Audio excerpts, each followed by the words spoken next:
Jai Hind dosto. This is Ananya, your master teacher at Vedantu for Social Science. I hope you guys are taking very good care of yourself. So guys, what are we going to do in this video? In this video, I'm going to continue with the topic, the Union Legislature. And in this video, I'm going to explain you about the parliamentary procedures and about the Speaker of Lok Sabha. Okay, cool. So before we move ahead, last time I gave you some homework questions and I told you guys to let me know the answer in the comment section, and many students gave me the answer in the comment section. So the question was, which are the basic objectives of a federal system? So the answer was option D, both A and B. That is, option A was to safeguard and promote unity of the country, and option B was to accommodate regional diversity.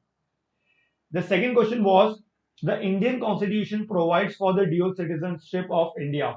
State whether the following statement is true or false. So it is false.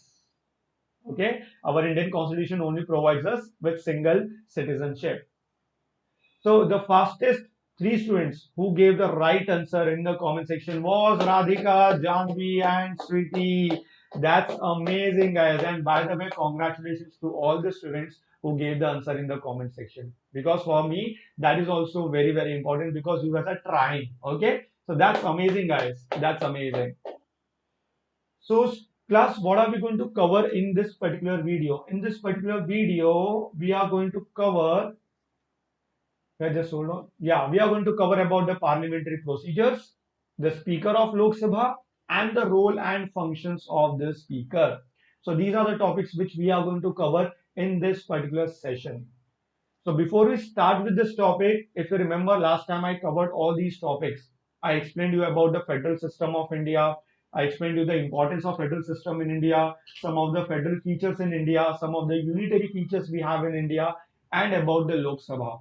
Okay, qualification to be a qualification for the membership of Lok Sabha, disqualification for the membership of a Lok Sabha. That is what we saw in the previous video. Okay, make sure that you guys are watching that video also. And before we move ahead, I want you guys to hit the like button and also subscribe to our channel if you have not done so. Okay? Chalo. Let's get started with our topic, that is parliamentary procedures. Okay? So the very first thing we are going to deal is with the sessions.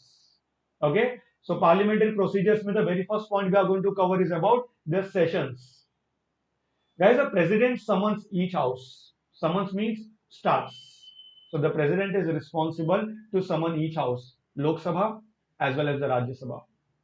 Second, each house shall meet at least twice a year. Means these houses are supposed to meet at least twice in a year. And the gap between the meeting of these two should be less than 6 months. And the interval between two sessions shall be less than 6 months. Okay. Usually there are three sessions: budget session, monsoon session, and winter session. Budget session is between Feb and May. Monsoon session is between July and August, and winter session is between November and December. Okay, so they have to meet at least twice a year, but they usually meet 3 times in a year. Clear? The second one, a very important thing. Okay, so this is a session, the President of India summons a session of both Lok Sabha as well as the Rajya Sabha. The next one is the quorum. Now, what is quorum? Minimum number of members required to be present in order to enable the house to transact its business. Means to start any house, be it Lok Sabha or Rajya Sabha, there is some criteria to start the session of Lok Sabha. Means minimum number of members should be present. Now, what is the minimum criteria? That's 1/10 of the total strength of the house. So the quorum of the Lok Sabha and the Rajya Sabha is 1/10 of the total membership of each house. Let me give you one example. Let's say there are 550 members in Lok Sabha. Let's say the strength is 550 members in Lok Sabha. So what will be the 1/10 of 550? That is 55 members. So minimum 55 members should be present to start the sessions of Lok Sabha. Okay.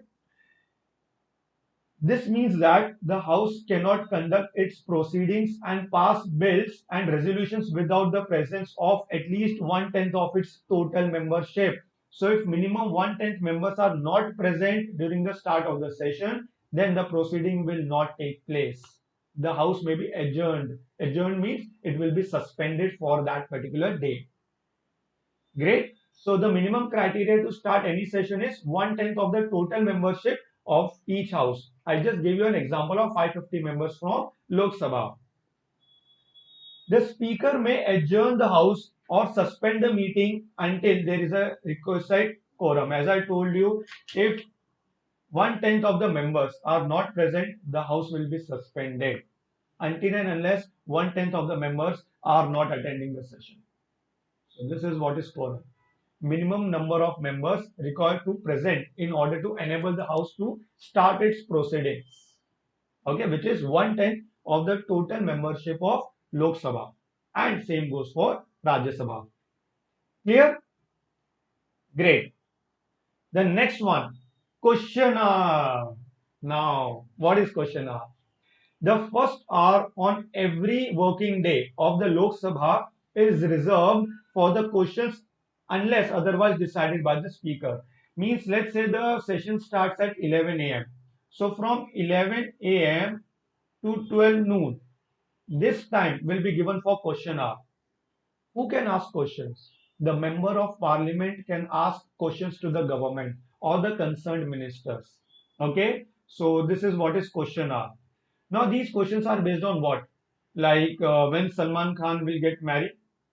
Definitely no. Okay, so a member of house may ask questions from the government on matters of public interest. So the questions the member of parliament is going to ask in the Lok Sabha or Rajya Sabha, it is basically should be on the public interest. Means it should be related to the people as a whole. Like for example, member of parliament can raise question on the public health. Okay, they can raise question on the security of the people, the safety of the women. Are you getting it? So member of the house may ask questions to the government or the concerned department or the concerned minister on the matter of public interest. Clear? So guys, this is question R. Next one. So guys, this is how it looks like during the question R.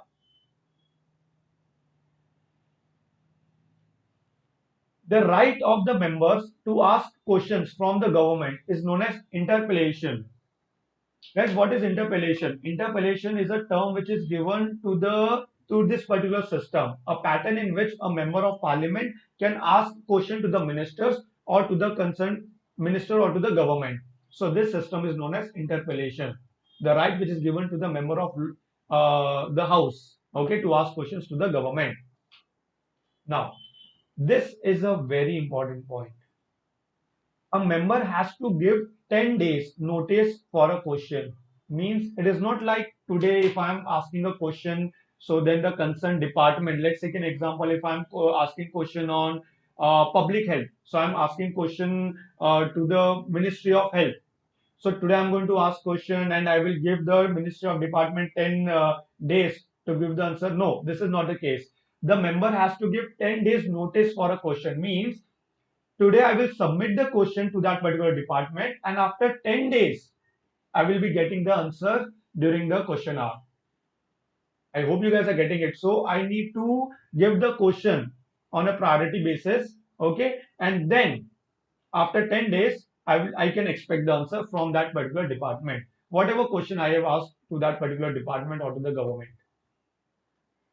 Now, there are three types of questions. Okay. Which are the three types of questions? The very first one we have is start questions. Now, what are start questions? Start questions are those to which a member wishes to have an oral answer on the floor of the house. Means if member of parliament is asking a question to the government or the concerned department, so he is expecting the answer orally during the house. Are you guys getting it? So start questions are those questions to which a member wishes to have an oral answer of that particular question. Clear? Now, these answers which are given by the department or by the government, they can be followed by the supplementary questions. Supplementary questions means add-on questions or follow-up questions. Okay, like I asked one question, I got the answer, I can ask one more question. which should be related to the previous one. So supplementary questions may be asked after replies to such questions are given by the ministers. Clear? So there are three types of questions, my dear students. The very first one is the start question. Clear? The second one we have is unstarred questions. Now, what are unstarred questions? We get the answer, or the member of parliament get the answers in the written form. Simple. So, unstarred questions are questions to which answers are given in a written form. Okay, but we need to keep one thing in mind: no supplementary questions can be asked thereon. So what is the 1 point difference between, basically there are 2 point difference between start question and unstarred question. In start question, the member of parliament is getting the response orally, and in unstarred question, the member of parliament is getting the response in the written form. The second point of difference, we can see that in start questions, it can be followed by a follow-up question or a supplementary question. On the other hand, in unstarred question, no supplementary questions can be asked by the member of parliament.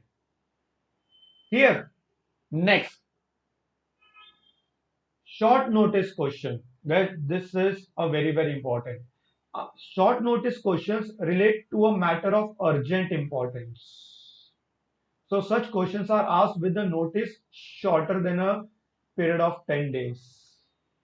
Are you guys getting it? So let's take an example. If there is something, let's take an example. If some natural calamity like floods took place in some part of India, or earthquake has taken place in some part of India, and for that particular thing, urgent, that is a very important thing as of now, right? So urgent, like what we say, the government needs to act on such kind of questions on an urgent basis. Okay, like the member of parliament will not wait for next 10 days to get the resolution of such kind of things. So what are short notice questions? Short notice questions relate to a matter of urgent importance. Okay, such questions are asked with the notice shorter than a 10 days. Now, what is the thing you need to keep in mind? The minister to whom the question was asked, the minister concerned has to be asked whether he can reply to the questions at a short notice. So it is not necessary, it is not compulsory that minister will give you the response, okay, on an urgent note or an urgent basis, okay. It is for him to accept or not to accept short notice questions. So it totally depends upon the ministers if he or she is accepting a short notice question or not. Clear? So guys, there are three types of questions: start questions, unstarred questions, and short notice questions. Clear? Start questions, the answers are expected in an oral form. Unstarred questions, the answers are given in written form. And short notice questions, they are urgent important. Okay, they are the matter of urgent important, and the answers are expected in less than 10 days. Clear? Guys, all these things comes under question hour. Here, so a member of parliament is asking a question to the concerned minister or to the government. I hope that this topic is clear. Make sure that you guys pause the video, write down these three types of questions in detail. Okay. Now let's move ahead, guys, with the next one that is we have got is 0 hour. Okay. Now we'll be talking about 0 hour. Now what is 0 hour? Question hour was between 11 a.m. to 12. Now 0 hour is between 12 to 1. Okay. The 0 hour refers to the period which begins at 12 o'clock soon after the question hour. Okay, so it starts soon after the question hour and continues till the lunch break, which begins at 1 o'clock. So basically, you can see say that 0 hour is between 12 to 1 p.m. Clear? Now, what takes place in 0 hour? During the 0 hour, members raise all types of questions without any permission or prior notice. Now, what is 1 point difference between the question hour and 0 hour? Try to understand. In question hour, the member of parliament have to give the prior notice about the question. Remember, I told you guys 10 days, but in 0 hour, there is no need to take permission or there is no need to give prior notice for the question. So during the 0 hour, members raise all types of questions. So it is not necessary the questions will be raised only on the basis of public importance. It can be any type of question. But again, it cannot be like when Salman Khan is going to get married. Okay. So during the 0 hour, members raise all types of questions without any permission of prior notice or prior notice. Okay. The presiding officer, be it the chairman or be it the speaker, the presiding officer controls the house. So he is in charge of the house to maintain discipline in the house and to have the entire session in a very smooth way, in a very peaceful manner. So this is what is 0 hour. I hope that this topic is clear to everyone. If yes, do hit the like button and do let me know, are you guys enjoying the topic or not? And the most important part, are you guys able to understand the things or not? Because that is very important. We have is motion. Now, what is motion? A motion is a formal proposal made by a member stating that the House should take up some particular matters which is of the public importance. Now, guys, there are two types of motions: adjournment motion and no confidence motion.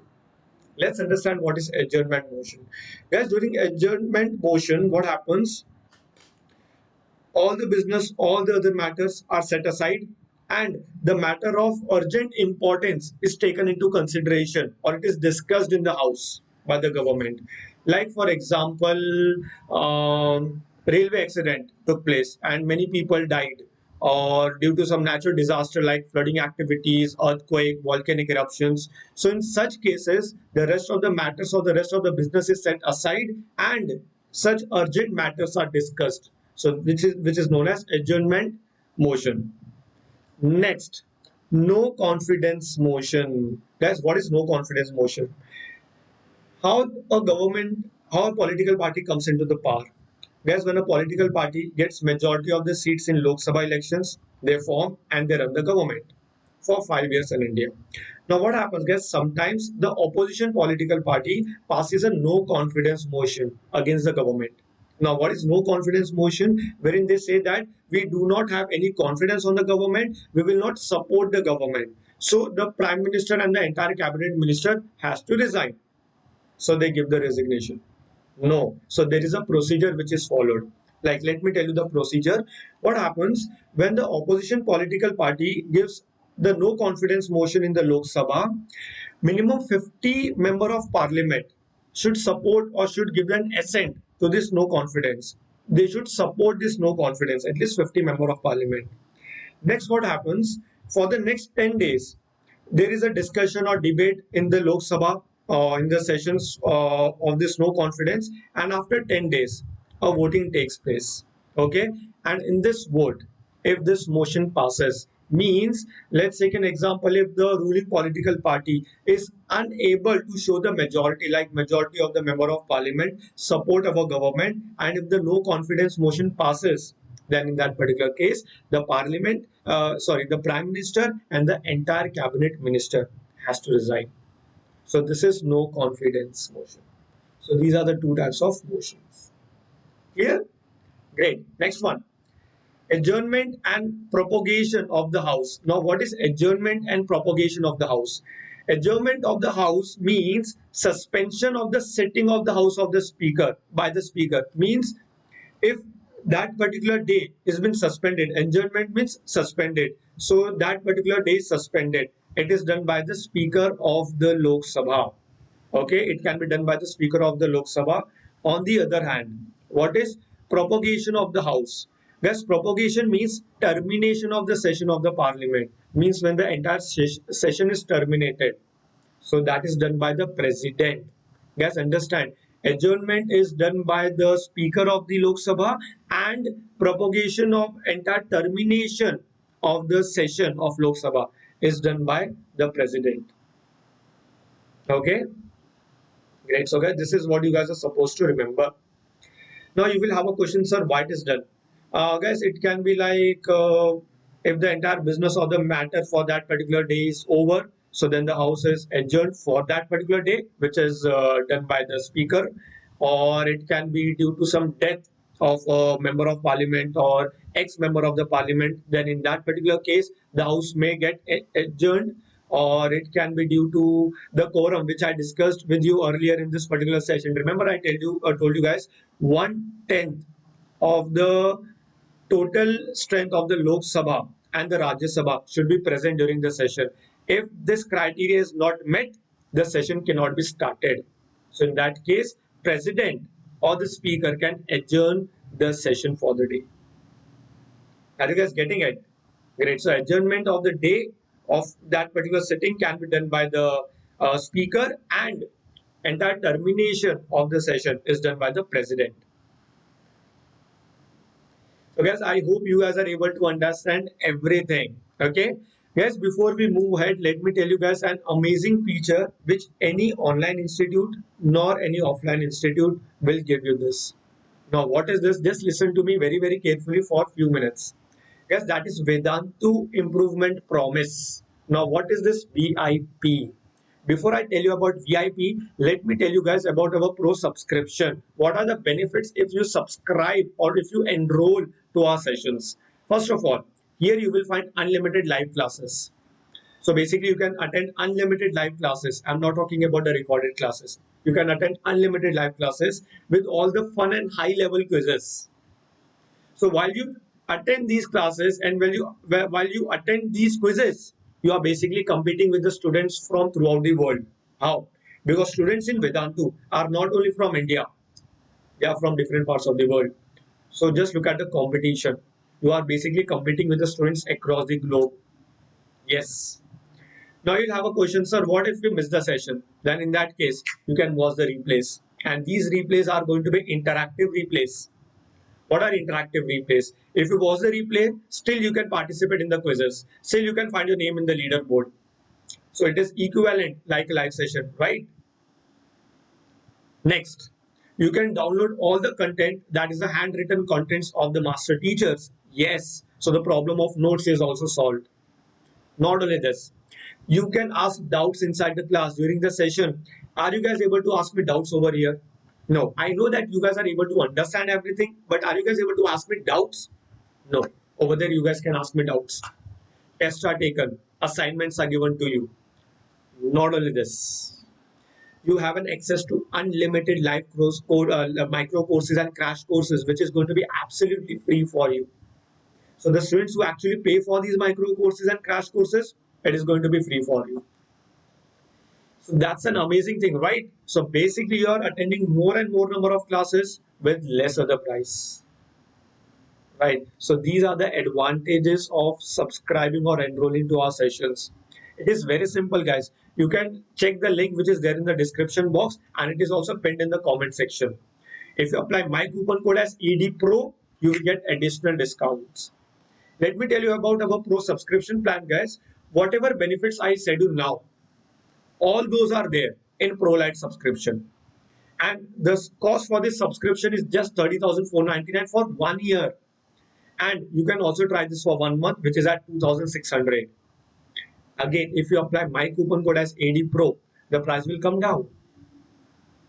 Now, if you want that your doubts should be solved after the session के बाद भी आपके doubts solve होने चाहिए, then in that case, you can take our Pro Classic subscription, which is at just 38,999.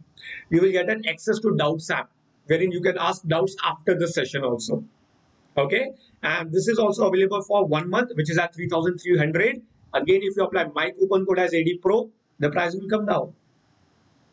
Now, if you want a personal mentor who will be there with you throughout the year to solve all your academic related issues, he will help you with all your assignments throughout the year.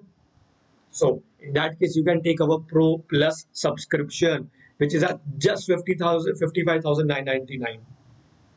Again, guys, you can try this for 1 month, which is at 4,700. But I want to tell you one important thing. If you try it for a month, after that, you cannot try it once again. Then you have to take our entire long-term subscription. But I can give you EMI options. So that these many benefits you will get if you subscribe or if you enroll to our sessions. Now let me tell you guys, I know you were waiting for, sir, what is VIP? So before I tell you about VIP, guys, let me tell you one simple thing. Basically, the cost becomes zero. We say, sir, we have paid so much of fees. How the price is zero? Because you are getting an access to unlimited micro courses. And when something is divided by unlimited, it is basically zero. Yes, you have heard it right. What is our VIP subscription, guys? Let me tell you. Here, if you feel that there has been no progress, we will return your fees back. Yes, you have heard it right. If you feel that there is no progress, get your fees back, no questions asked. But we need some commitment from your end. And it is a very simple commitment. You have to attend 75% of the classes. Minimum attendance should be 75%, and minimum 75% of the assigned tests which are given to you. It should be completed.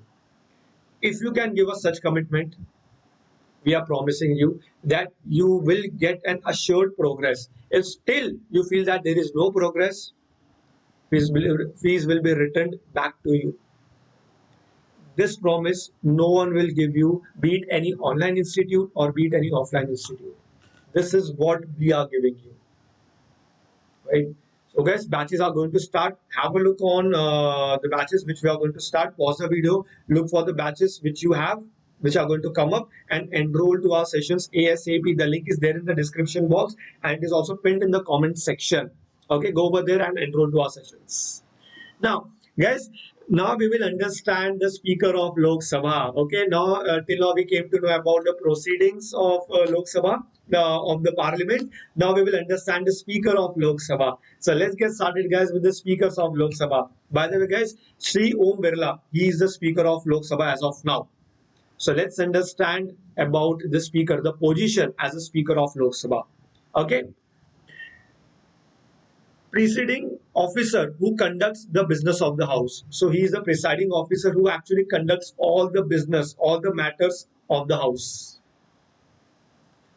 He is above in rank to all the cabinet ministers except the prime minister. So he is of a higher order, higher rank as compared to the other cabinet ministers, other member of parliaments of Lok Sabha. Basically, let me tell you guys, Speaker is one of the member of parliament of Lok Sabha, but he has been given extra responsibility. Okay, so he is above the rank of all the cabinet ministers except the prime minister. He is only answerable to the house. Now guys, what is the meaning of answerable to the house? He is the one who is like answerable to the house, responsible. Okay, court of law cannot go into the merits of ruling given by him. Let me make it very simple. The will of the speaker is considered as the final say. So the say of the speaker in the Lok Sabha is the final say. So court of law cannot go into the merits of ruling given by him. So the rules and regulations which are framed by him, that is going to be the final in Lok Sabha. Yes. So this is what speaker is. How the speaker is elected? As I already told you, he is the member of parliament of Lok Sabha, right? He is one of the member of parliament of Lok Sabha. Now, when newly elected house for the first time, then he is elected from among its members. As I told you, he is one of the member of parliament of Lok Sabha. Speaker does not vacate his office on dissolution of the house and remains there till the selection of the next speaker. Now, what do we understand from this? Yes, we understand that. Let's take an example in 2019. Okay, Lok Sabha elections held, a new speaker was elected. In 2024, the house will dissolve, but the speaker will not leave its position. He will be the speaker until and unless a new speaker is like admitted or selected. Okay, so he will be the speaker until and unless a new speaker is elected in Lok Sabha. The term is for 5 years, but can be re-elected if he is elected as a member of legislative. If he is elected as a member of Lok Sabha once again. So once, if let's take an example in 2019, one member of parliament became the speaker. He will be there till 2024. After 2024, if again he is elected as the member of parliament of Lok Sabha, he can also be re-elected as a speaker. Great. Now, resignation of a speaker. Yes, he submits his resignation to the deputy speaker. We will come to know more about who is Deputy Speaker. So he will submit his resignation to the Deputy Speaker. He can be removed by the Lok Sabha if majority of the members pass a resolution. If majority of the members pass a resolution of similar of no confidence kind of against the speaker, then he will be removed from his position. So this was the resignation of speaker. I hope my dear students, you guys are able to understand the things. Yes, great. Now, guys, we will understand the role and functions of a speaker. Now, we will be understanding what are the roles and responsibilities of a speaker. So, there are many responsibilities of a speaker. All these are the responsibilities: business of the house, administrative functions, disciplinary functions, parliamentary commitments, committees, and miscellaneous functions. So, all these things we are going to study in detail. Let's understand the very first one, that is business of the house. So as we know that presides over the meetings of the house, so he is the one who conducts the entire session of Lok Sabha, okay, in a peaceful way, following the code of conduct. So he presides over the meetings of the house. Second,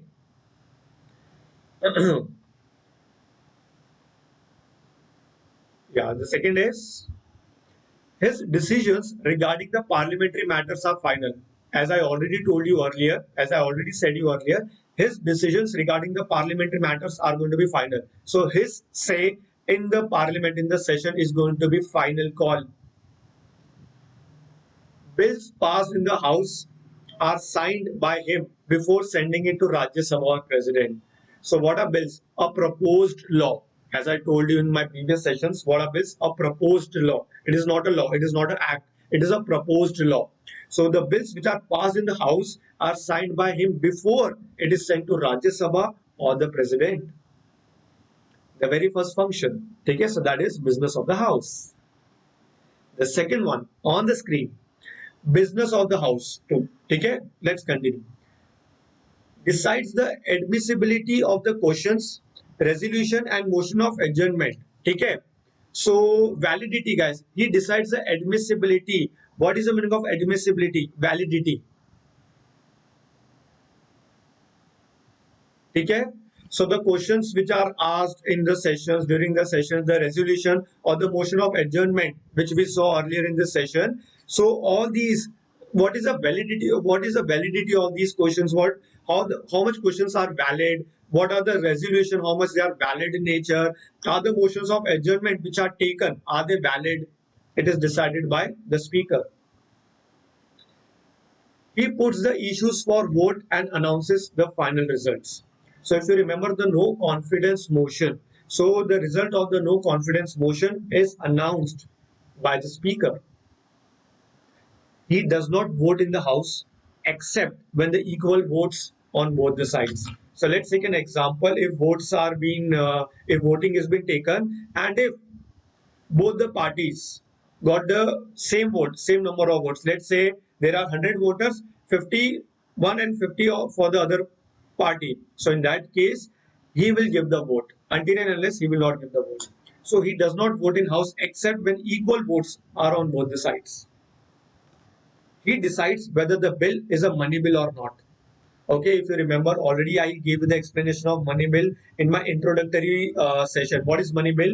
The bill which is related to taxation, to public expenditure, whatever it is related to money. So the proposed law, as I already told you, what is bill? A proposed law. So he decides whether the bill is going to be a money bill or a regular bill. Simple as that. So this was the business of the house. Coming to the next one on your screen, administrative functions. Now we will see what are the administrative functions of a speaker. First one, receives petition and documents in the house. So let's take an example. If any member of parliament or any cabinet minister wants to speak or wants to request to speak in the session, so these petitions, these requests are basically received by the speaker. Okay, he communicates the decisions of the house to the concerned authority. Let's take an example. If I am the member of parliament and I have raised a question against the health minister or any question raised for the health ministry, so in that case, that the decision will be basically provided, like he will communicate this decision to the concerned department. So if I have a question for a particular department like health ministry, so in that case speaker will communicate this decision to the health ministry. So he will communicate the decisions to the house to the concerned authorities. Next, regulates the admission of visitors and press correspondents to the galleries of the house. Now, guys, in house there are many galleries like visitors gallery for the common people, then VIP galleries for a very important personality coming over there, and we have got some press galleries as well. So there are different galleries wherein people can come over there and they can watch all these proceedings which goes on in Parliament. But Speaker regulates the admission of visitors. What is the meaning of speaker regulates the admission of visitors? He approves who is going to come, who is going to be rejected. So he is responsible. So he gives the approval of all the visitors. Okay. So that is administrative functions. Next one, disciplinary functions. Let's understand about disciplinary functions in detail. The very first point, he may suspend a member or adjourn the house. So he has the power to suspend a member. If a member is not obeying the code of conduct, if the member is disobeying in the session, or if he is not following the code of conduct, he may suspend a member or he may adjourn the entire house for the day. Second, indecent or unparliamentary words. Now, what do we understand from unparliamentary words? My dear students, unparliamentary words means inappropriate words which are not acceptable, which are not accepted in the parliament. Okay, so indecent or unparliamentary words are expunged from the proceedings of house. Now what is the meaning of expunged? They are like removed from the proceedings of the house. So let's say if I am the member of parliament and if I use some unparliamentary words or indecent words which are going to hurt the other member of parliament, they may hurt the other member of parliament or they may hurt the religious sentiments or some. So any unparliamentary words or indecent behavior, in that case the speaker has the right to remove that member of parliament from the house, right? Third, a very important one, he decides whether the matter is related to breach of privilege or contempt of the house. Now, what is the meaning of breach of privileges? Yes, there are some privileges, there are some rights which are given to the member of parliament so that they can perform their duty properly. So there are some special rights which are given to the member of parliament so that they can perform their duties properly. But if they start misusing their rights, let's take an example, they are taking undue advantage of the rights. Let's take an example, they have a right to speak, but if they take undue advantage of this right, like let's take an example, they are hurting the sentiments of some other member of parliament, or they are telling something which is an unparliamentary, which is like indecent behavior, or those are unparliamentary words or inappropriate words. So in that case, he takes the appropriate decision, speaker. So speaker will decide whether the matter is related to the breach of privileges or the contempt of the house. So my dear students, members of parliament are given some special privileges, but they cannot take undue advantage of these privileges. Okay? So this is taken care of by the speakers. His decision is final regarding the disqualification of a member as per the anti-deflection law, and no court have jurisdictions for this. If you remember, in my very first video, I explained you about anti-defection law. Now guys, what is anti-defection law? Let me tell you quickly. Okay, let's say guys, if I'm one of the member of parliament, if I'm one of the member of a political party, and if I want to vote for the candidate of member of parliament for Rajya Sabha, okay, so if I'm from a particular political party and if I vote for the candidate who belongs from the other political party, so in this case, what I'm doing, I am disloyal towards my own political party. So in that case, my political party can impose an anti-defection law. So anti-defection law is basically to keep the loyalty of the members of a political party. Okay, they should not be disloyal towards their political party. Okay, so what is anti-defection law? Basically, if I am a member of any political party and if I vote for the candidate belonging from other political party, then in that case, anti-defection law can be imposed on me. Yes. So guys, these are some disciplinary functions. Guys, why it is done so? Let me tell you guys why it is done. Okay, guys, I want you to tell me in the comment section why it is done so. Okay, why anti-defection law is made. Okay, in the comment section. Now, let's understand about the parliamentary committees. Guys, the speaker is the ex officio chairman of the some committees. What is the meaning of ex officio chairman of some committees? Means being a speaker of the Lok Sabha, he is also the chairman of some important committees like business advisory committees, rules committees, and as such there are many committees. So being a speaker of the Lok Sabha, he has got some extra responsibilities of being the chairman of some many other committees as well. Next, he appoints chairman of all the committees of the houses and directs them. Simple as that. Directs them means he guides them. So he is responsible. Chairman is speaker is responsible in appointing chairman of all the committees. That's it, guys. So these are the parliamentary committees. I know, guys, these topics are very, very simple and you guys are able to understand everything. Yes? If yes, do let me know in the comment section, guys. Let's go ahead, guys. So this was all about in this particular session, guys, about the union legislature. So let's quickly summarize the topic, what we did in this particular session, guys. We saw the parliamentary procedures, if you remember sessions. So sessions are the sessions of Lok Sabha and Rajya Sabha are summoned by the president. So president is responsible to start the sessions. We have got question hour. Do you remember question hour? The time, the very first hour, that is 11 a.m. to 12 noon. This time is given for the question hour, and there are three types of questions if you remember. Yes. Then we have got quorum. Do you remember quorum? Like 1/10 of the total strength of the Lok Sabha and the Rajya Sabha should be present during the session. If 1/10 of the members are not present, the meetings or the sessions are suspended for the day. Adjournment and propagation. So adjournment of the day is done by the speaker of the Lok Sabha, and propagation of the entire means the termination of the entire session is done by the president. Interpellation. Guys, interpellation is basically a right which is given to the member of parliament to ask questions from the concerned ministry or from the government. So that is a right, that is a term which is given to the mechanism through which the member of parliament can ask questions from the concerned department or from the government. And then we have got 0 hour. 0 hour is exactly after the question hour, which is from 12 to 1 p.m. wherein any kind of questions, not only of the public importance, but any sort of questions can be asked in the 0 hour.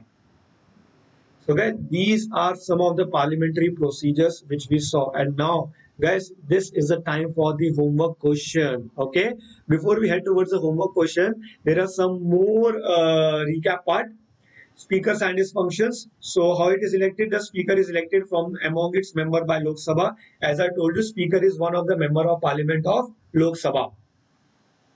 Okay, we saw all the rules and functions of the speaker, like he regulates the proceedings of the house. Okay, he maintains disciplines in the house. Okay, he certifies a bill as a money bill. So he is the one who to declare what is a money bill and what is a regular bill.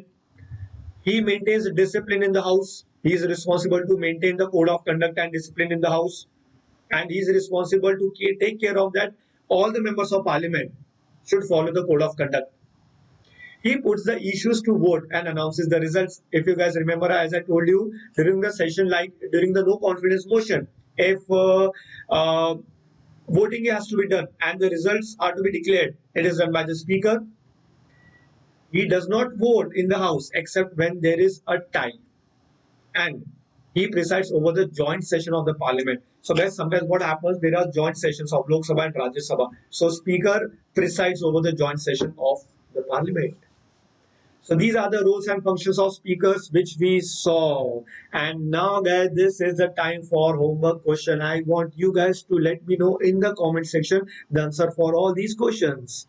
And the best answers will be picked and will be displayed in the next session. So what are the homework questions? The very first question we have. With reference to Speaker of Lok Sabha, consider the following statement. Option A. Whenever he or she is appointed as a member of parliamentary committee, he or she automatically becomes its chairman. Option B. His work and conduct cannot be discussed and criticized in the Lok Sabha. Which of the statements given below is or are correct? So, you have got four options. Only first statement is correct. Only second statement is correct. Both first and the second statement is correct. Or neither one or not two. Okay? The second question on your screen, very simple. The term of Speaker of Lok Sabha is 2 years, 3 years, 4 years, or is it 5 years? So the term of Speaker of Lok Sabha is the third and the last homework question on your screen.